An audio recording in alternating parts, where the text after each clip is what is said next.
하나님 말씀 요한복음 15장 11절에서 17절의 말씀입니다.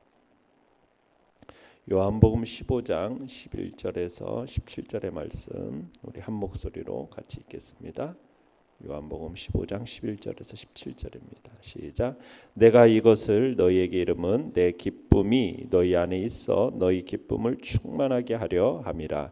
내 계명은 곧 내가 너희를 사랑한 것 같이 너희도 서로 사랑하라 하는 이것이니라. 사람이 친구를 위하여 자기 목숨을 버리면 이보다 더 큰 사랑이 없나니 너희는 내가 명하는 대로 행하면 곧 나의 친구라. 이제부터는 너희를 종이라 하지 아니하리니 종은 주인이 하는 것을 알지 못함이라. 너희를 친구라 하였노니 내가 내 아버지께 들은 것을 다 너희에게 알게 하였음이라. 너희가 나를 택한 것이 아니요 내가 너희를 택하여 세웠나니 이는 너희로 가서 열매를 맺게 하고 또 너희 열매가 항상 있게 하여 내 이름으로 아버지께 무엇을 구하든지 다 받게 하려 함이라. 내가 이것을 너희에게 명함은 너희로 서로 사랑하게 하려 함이라. 아멘. 서로 사랑하라 라는 제목으로 말씀을 나눕니다. 예수님은 지금 참 포도나무 가지의 비유를 통해서 성도들은 예수님과 굳게 연합되어야 한다라는 사실을 강조하고 계십니다. 그러면서 오늘 이어지는 본문에서는 그리스도와 연합된 성도들이 그 이웃과 나눌 사랑에 대한 그런 교훈을 강조하고 있죠. 십자가 고난을 지금 하루 앞두고 주님께서 사랑하는 제자들에게 어떻게 보면 마지막 유언으로 남기는 어떻게 보면 애절한 심정으로 주신 이 교훈인데요. 이 교훈에서 형제 사랑에 대한 권고를 주시는 겁니다. 그러니까 예수 공동체는 바로 사랑의 공동체가 됨을 보여주는 중요한 의미를 지니고 있습니다. 그래서 참 포도나무와 연합한 가진 이 성도는 마땅히 예수 그리스도를 본받아야 함을 이제 우리에게 얘기를 하는데요. 내용 관찰 문제 1번을 보시면 예수님께서 제자들에게 나의 사랑 안에 거하라고 하신 목적이 무엇입니까? 자, 11절을 읽어보겠습니다.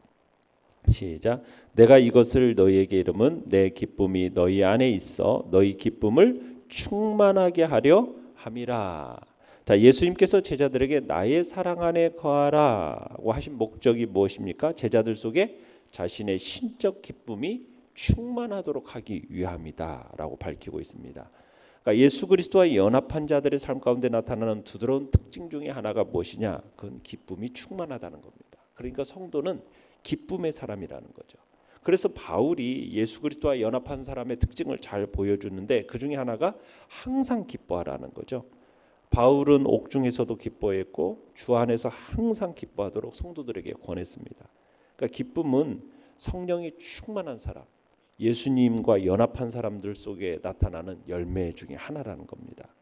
자, 우리는 여기서 예수님의 계명을 지키는 것이 바로 행복한 사람으로 나아가는 지름길이라는 사실을 다시 한번 확인하게 됩니다. 이걸 통해서 모든 사람은 기쁨이 충만한 삶을 얻게 된다라는 거예요. 이 기쁨은 순간적으로 기뻐하는 것과는 차원이 다른 기쁨입니다. 이 세상에서 가장 행복한 사람들은 이런 기쁨 가운데 거하는 사람들이에요. 예수님과의 연합이 아니고서는 이걸 기대하기가 불가능하다는 거죠. 이 기쁨이 세상적인 것과는 다르다는 거죠. 왜? 예수님께서 주시는 그 기쁨에서 비롯되기 때문인데 예수님이 믿는 자들에게 우리에게 지난 14장 27절이었나요? 27절을 보면 평안을 얘기했었어요. 평안. 그죠? 예수님이 믿는 자들에게 주시는 평안과 마찬가지로 지금 예수님의 계명 안에 그분의 사랑 안에 거하는 자에게 기쁨이 주어진다라는 겁니다. 이 기쁨은 주님의 것이고 하늘의 것이고 신령한 것인 거죠. 그래서 사람이 그 밖에 어떤 것들이 이것을 빼앗아 갈 수 없는 특별한 것이다 라고 얘기하고 있습니다. 그러니까 이 기쁨을 소유한 이들은 일이 잘 되고 또는 어려움이 없을 때만 기뻐하는 그런 기쁨이 아닙니다. 시험과 환난이 사방으로 둘러싸여 있는 어려운 상황에서도 역시 기뻐하는 기쁨이죠. 건강하고 행복한 삶을 추구하는 이들은 반드시 이 기쁨을 소유하도록 힘써야 한다는 얘기입니다. 자, 내용 관찰 문제 2번을 보시면은 예수님의 사랑 안에 거하는 자들에게 주어진 네 계명을 한 가지 계명으로 압축해 보십시오. 예수님은 그 계명의 표준을 어디에 두고 있습니까?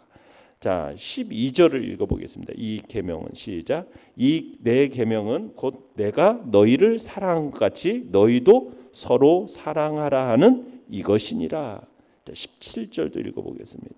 시작. 내가 이것을 너희에게 명함은 너희로 서로 사랑하게 하려 함이라. 자, 주님께서 내가 너희를 사랑한 것 같이라고 말씀하고 계시죠.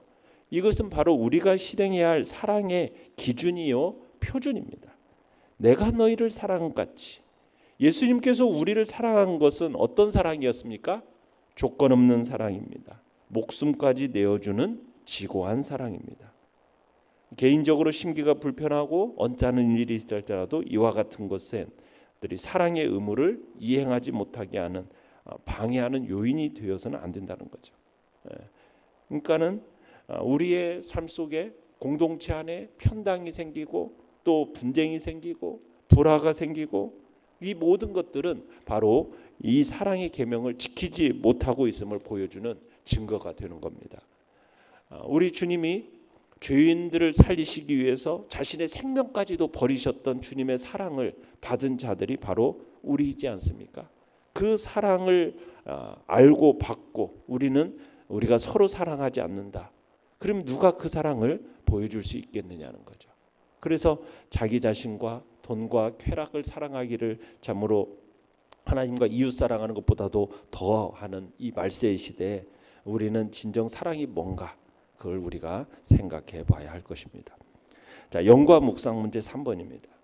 자, 예수님은 주종 관계로 주님의 명령에 순종하는 것이 아니라 사랑에 대한 감격으로 자발적인 순종을 하기를 원하셨습니다. 이를 위해 주님은 우리를 어떤 관계로 부르시고 있으며 그 특징은 무엇입니까? 자, 14절로 15절을 읽어보겠습니다. 시작. 너희는 내가 명하는 대로 행하면 곧 나의 친구라. 이제부터는 너희를 종이라 하지 아니하리니 종은 주인이 하는 것을 알지 못함이라. 너희를 친구라 하였노니 내가 내 아버지께 들은 것을 다 너희에게 알게 하였음이라. 자, 예수님은 제자들과 새로운 관계를 맺습니다. 주님은 지금 제자들을 종의 관계가 아닌 무슨 관계예요? 친구의 관계로 지금 격상시켜 주길 원하시고 계시죠. 그러니까 예수님으로부터 이 표현을 들었을 때, 친구라는 표현을 들었을 때 제자들은 아마 행복한 충격을 받았을 겁니다. 어쩌면 자신들의 귀를 의심했을지도 몰라요. 왜냐하면 친구라는 표현은 구약에서 누구에게만 쓰였는지 아십니까? 아브라함을 가리켜서 이사야 41장 8절에서는 나의 벗, 하나님이 벗이다라고 아브라함을 가리켜서 얘기했고요. 그리고 모세를 가리켜서 출애굽기 33장 11절에서 친구라는 표현을 썼어요. 그 위에는 이 친구라는 표현을 쓴 사람이 없습니다. 자, 그런데 지금 예수님께서 지금 친구라는 표현을 통해서 이제 제자들과의 관계를 지금 얘기하고 계시는 거죠. 자, 그런데 예수님과의 이 친구가 되는 이 영예를 갖게 되는 조건으로는 뭘 말씀하고 계시느냐? 그분의 명령을 지키는 것을 말씀하고 계십니다. 그러니까 예수님과의 진정한 사귐은 어디에서 오느냐? 우리가 그분의 명령을 지킴으로써 지속될 수 있다라는 거예요.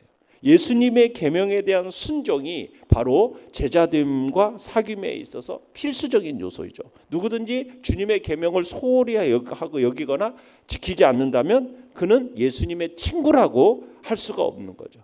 그분과의 사귐 역시 없는 상태가 된다라는 것을 유념해야 되는 거죠. 그러니까 예수님을 부른다고 모두 그분의 친구가 되는 거 아니에요.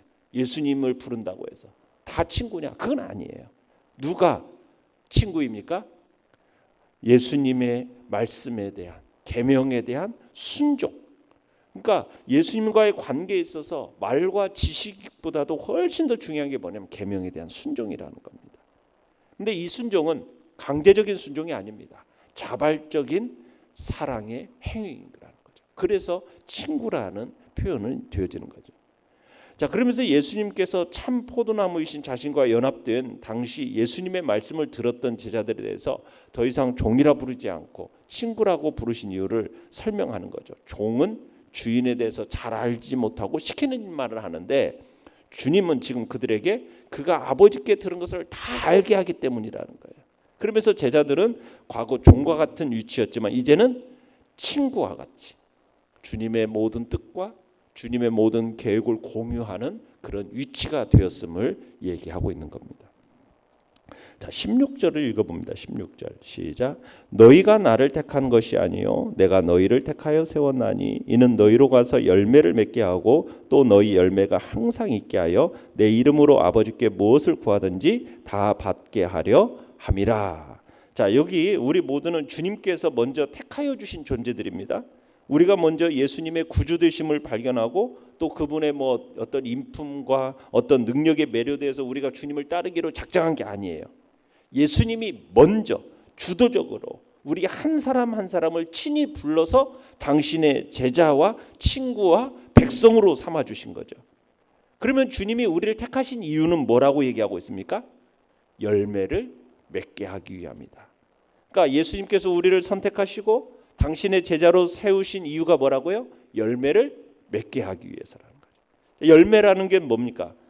좀 더 구체적으로 사랑의 열매, 좀 더 구체적으로 말하면 성령의 열매, 봉사의 열매, 충성의 열매, 또 복음 전도의 열매, 이와 같은 열매를 맺게 하기 위해서 우리를 택하여 부르셨음을 얘기하고 있습니다. 그러기에 우리는 이런 열매들을 풍성히 맺어야 하는 것이죠. 그것이 주님이 우리를 먼저 택하시고 불러주신 목적이고 주님의 그 택하시고 부르신 목적을 이루어드리는 우리가 되어야 할 것입니다. 느낀 점 4번입니다. 예수님의 사랑은 아버지의 사랑에 근거하며 사랑의 가장 큰 형태인 목숨까지 내어주는 사랑이었습니다. 자, 목숨을 내어주는 사랑이 당신에게 어떤 의미로 다가옵니까? 자, 13절 읽어보겠습니다. 시작. 사람이 친구를 위하여 자기 목숨을 버리면 이보다 더 큰 사랑이 없나니. 자, 예수님은 우리를 위해서 자기 생명을 흔쾌히 버리실 정도로 정말 큰 사랑으로 우리를 사랑하셨어요. 우리를 죄에서 구원하시기 위해서 십자가에 자신의 생명을 기꺼이 내어놓으셨죠. 사실 세상에서는 친구를 위해서 자기 목숨을 버리는 것보다 더 큰 사랑이 없다. 그 사랑이야말로 최고의 사랑으로 간주가 된다라는 거죠. 그런데 바로 예수님께서 우리에게 보여주신 사랑이 바로 그 사랑인 거죠. 사람들 사이에서 최고로 인정되는 그 친구를 위한 희생의 사랑. 근데 그 사랑보다도 어떻게 보면 더 고결하고 더 아름다운 사랑이 바로 우리 주님의 사랑이다라고 생각해야 됩니다. 왜요? 예수님은 친구를 위해서가 아니었어요. 우리가 어떤 존재였는데 그렇습니까? 벌레보다도 못한 죄인의 상태였을 때, 아니 당신을 정말 대적으로 정말 대적하던 우리의 원수 같은 존재인 우리들을 위해서 기꺼이 자신의 생명을 버리신 분이 우리 주님이시기 때문입니다. 예수님은 우리에게 어떤 가치가 있어서 혹은 이용할 만한 게 있어서 그래서가 아닙니다. 정말 우리는 무가치하고 정말 아무것도 없는 그런 존재임에도 불구하고 그런 희생을 하셨다라는 거죠. 그러니까 예수님은 감히 우리가 쳐다볼 수도 없는 존귀한 분이지 않습니까? 그런 상천하지에 그 누구도 비교할 수 없는 그 거룩하신 하나님의 아들이신데 그럼에도 불구하고 예수님은 언제나 우리가 부르면 달려오시고 어떤 이야기도 들어주시고 또 도와주시는 분이 바로 우리 주님이시라는 거죠. 그러니까 이 크신 사랑을 우리가 마음속 깊이 받아들이고 날마다 그 놀라운 사랑을 체험하는 자라면 우리는 정말 우리의 형제들을 위해서 기꺼이 우리의 생명을 버릴 수 있는 자가 되지 않겠느냐. 우리의 가장 소중한 것도 아낌없이 줄 수 있는 자가 되지 않겠느냐. 그렇게 서로 사랑해야 됨을 주님은 우리에게 말씀하고 계시는 겁니다. 결단과 적용 5번입니다. 서로 사랑하라는 예수님의 대계명 앞에 구체적으로 어떤 얼굴이 떠오릅니까? 당신은 어떻게 사랑의 도를 그들에게 실천하겠습니까? 우리가 또 이번 주 새생명 전도 축제를 생각하면서 그들이 생명 안에 영생 안에 들어올 수 있도록 그들에게 진리의 말씀을 또 구원의 도를 또 이렇게 전달하는 복된 통로가 되겠다라는 그런 결단이 우리 안에 있기를 바랍니다. 오늘의 기도 같이 읽겠습니다. 시작. 서로 사랑하라는 주님의 계명을 온전히 실천할 수 있도록 주님의 사랑으로 충만케 하소서. 아멘. 말씀을 생각하며 기도하시고요. 연약한 우리의 지체들을 위해서 기도해 주시며 또 새생명전도 축제 위에 풍성한 하나님의 역사를 놓고 기도해 주시고 또한 이제 수요 예배 가운데도 하나님의 은혜와 풍성함과 자비하심을 기대하면서 주여 우리 세 번 부르짖며 나아갑니다. 주여 주여 주여